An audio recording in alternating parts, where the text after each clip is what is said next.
You remember Popeye's line, "I am what I am"? Well, we're looking at the theme of integrity this month in our church, and I always come back to that line of Popeye's, "I am what I am. What you see is what you get." I had a lesson in that myself a few years ago when Facebook first came out. When I first logged onto Facebook, I started up 2 accounts. One was as the Reverend Jake Morrill, where I would post serious spiritual matter and public commentary, and then as just Jake Morrill, connected with friends and family, I would joke around and share what was going on in my day. This went on for about a year or 2, and then a friend finally asked, "Why do you do that? Why do you split your life like that?"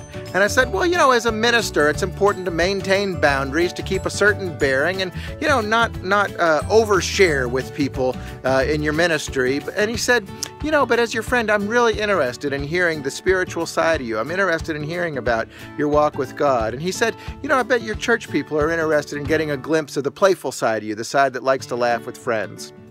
Well, I thought about that, and after a while, I just moved to have one account, a single account, on which I encounter a whole wide range of people, some of whom I'm in ministry with, some of whom I went to high school with, and some of whom are in my family.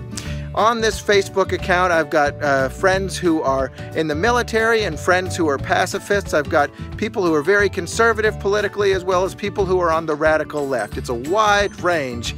And what it's helped me do is when I want to engage in conversation, no longer can I calculate what's this audience going to think, or what will they think of me? Instead, I just have to say, well, here's where I'm at.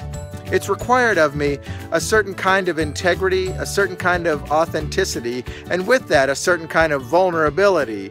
Because sometimes when I share where I'm at, people don't see the same, and that's what's going to happen when you're in an authentic relationship. What about you? Could you say to the world, "I am what I am, what you see is what you get"? Or are you showing up in different rooms as different people? What would the world see if you took off your mask?